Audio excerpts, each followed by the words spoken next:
नमस्कार, मैं हूं जयश्री नागदा और आप देख रहे हैं सीबीसी न्यूज राजस्थान। शिक्षक भर्ती मामले में डूंगरपुर से उठ रही हिंसक आंदोलन की आग बढ़ती हुई 4 दिन में उदयपुर जिले के खेरवाड़ा, ऋषभदेव और झाड़ोल तक आ पहुंची थी। इन इलाकों में पथराव, तोड़फोड़, लूटपाट, आगजनी जैसी वारदातें चल रही थी।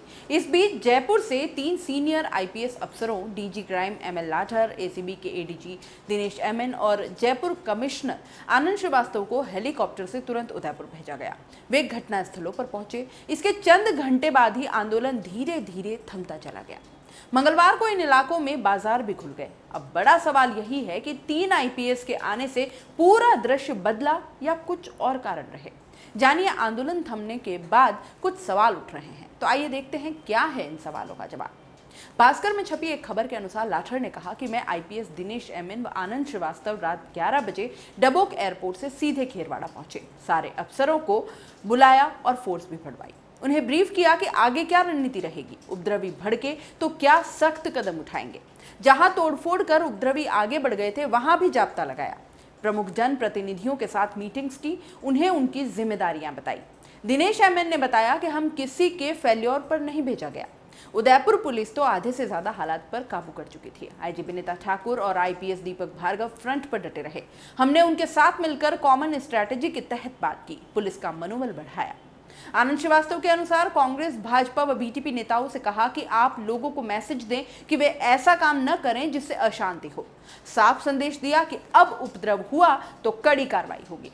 चुनौती पहाड़ियों से बरसते पत्थरों की थी। मुकाबले के लिए हमने भी चढ़ने का फैसला लिया। विनीता ठाकुर बोली, जयपुर से अफसर आए तो जाब्ते का मनोबल बढ़ा। आंदोलन में हुई 2 मौतों का दुख है, लेकिन गोली चलाने का फैसला तभी लिया जाता है जब हालात इसके लिए जरूरी बन गए हों। जयपुर से ये अफसर क्यों भेजे गए, ये भी जान लीजिए। पहले अफसर थे लाठर। मार्च 1999 से दिसंबर 2000 तक उदयपुर SP रहे थे। सभी सियासी और प्रभाव रखने वालों से परिचित थे। बात करते हैं दिनेश MN की।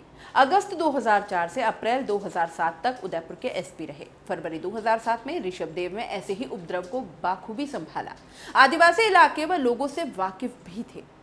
और अब आनंद श्रीवास्तव की अगर बात करें तो अगस्त 2014 से अगस्त 2018 तक उदयपुर के IG रहे थे। पूरे जिले और हर पहलू के जानकार थे। जयपुर से अफसर भेजे जाने से कुछ देर पहले ही उपद्रवियों को काबू में करने के लिए पुलिस ने फायरिंग की थी, जिसमें एक युवक सहित 2 जनों को गोली लगी। एक की तुरंत ही मौके पर मौत हो गई, दूसरा घायल हुआ। हालांकि बाद में उसने भी दम तोड़ दिया। उपद्रवियों के बीच इसका कड़ा संदेश गया।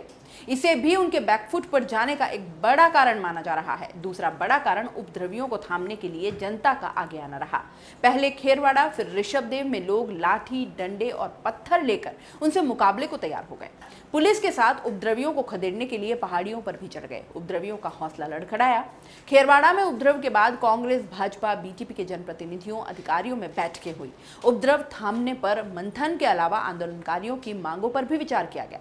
यह सिलसिला जारी था कि जयपुर से भी पुलिस अफसर पहुंच गए। फिर मीटिंग्स हुई। पुलिस के आला अफसर जनप्रतिनिधियों को साथ लेकर उपद्रवियों द्वारा जाम किए गए उदयपुर अहमदाबाद हाईवे पर पैदल निकले। जनप्रतिनिधियों के जरिए उनके बीच कड़ी कार्रवाई का संदेश पहुंचाया गया। इस बीच राज्य सरकार से शिक्षक भर्ती मामले को सुप्रीम कोर्ट में ले जाकर जनजाति को न्याय दिलाने का भरोसा मिला और कुछ इस तरह मामला शांत होता चला। अगर आप YouTube पर देख रहे हैं तो CBC न्यूज वायर का चैनल सब्सक्राइब करिए। पास में दिख रहे बेल आइकन को भी दबाइए, ताकि जब भी हम आपके लिए कोई खबर, कोई जानकारी लेकर आए तो सबसे पहले आपके पास नोटिफिकेशन पहुंचे। अगर आप Facebook पर देख रहे हैं तो CBC वायर का पेज लाइक करिए। अगर आप Instagram पर देख रहे हैं तो आप हमें फॉलो कर सकते हैं।